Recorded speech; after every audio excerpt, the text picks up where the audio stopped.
নির্লজ্জ ইউনুস দেশটাকে আরো একবার লজ্জায় ডুবালো। হঠাৎ করে ফেসবুকে খবর সে কাতারে গিয়েছে। কাতারে নাকি তাকে লাল গালিচা সংবর্ধনা দেওয়া হয়েছে।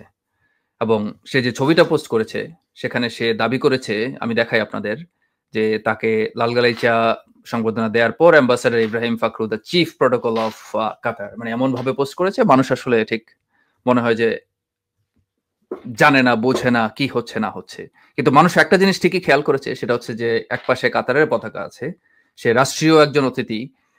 আমি জানি না আসলে রাষ্ট্রীয় অতিথি নাকি সে ব্যক্তিগত সফরে গিয়েছে, খুব সম্ভবত ব্যক্তিগত সফরে।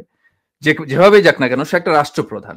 সে একটা রাষ্ট্রপ্রধান হিসেবে যখন একটা ইয়েতে যাচ্ছে, দেশে বা একটা দেশের প্রতিনিধিত্ব করছে, তার দায়িত্ব হচ্ছে জাতীয় পতাকা নেয়া, এবং সে যেখানে বসবে তার পেছনে জাতীয় পতাকা থাকবে, সেটাই হচ্ছে নিয়ম রীতি।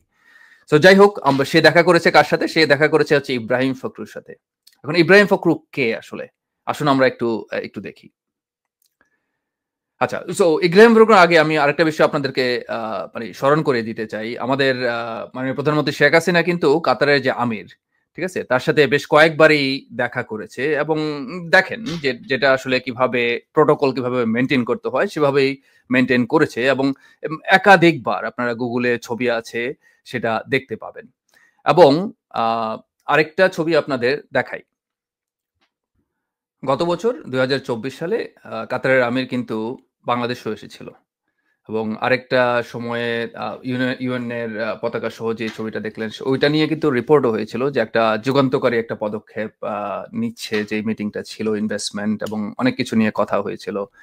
মাননীয় প্রধানমন্ত্রী শেখ হাসিনা তার ভিশন 2021 সাকসেসফুল হওয়ার পরে ভিশন 2041 নিয়ে কথাবার্তা বলেছে এবং যে আলোচনা হয়েছে।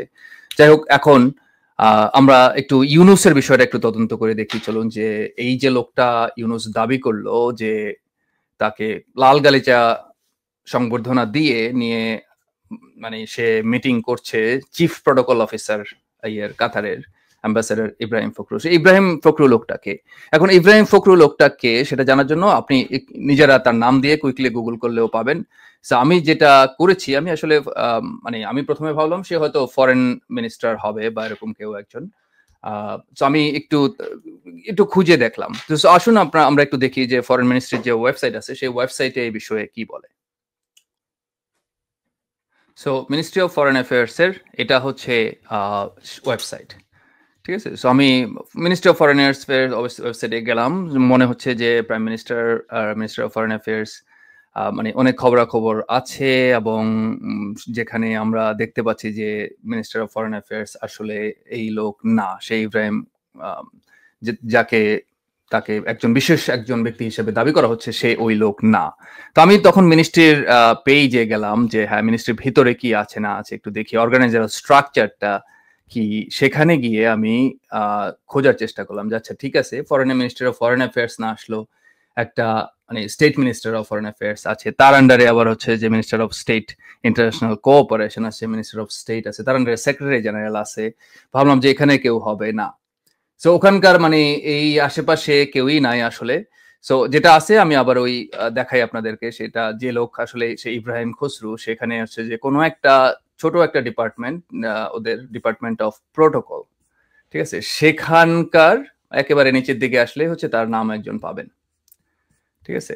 এখন এই হচ্ছে ইউনুসের অবস্থা, যে এই লোকের সাথে সে তাকে এই প্রোটোকলে তাকে দিয়েছে, এবং সেটা দেওয়ার পরেই আসলে যে শেষ হয়ে গেছে তা না, এবং সেটাকে হচ্ছে যে ফলাও করে প্রচার করছে।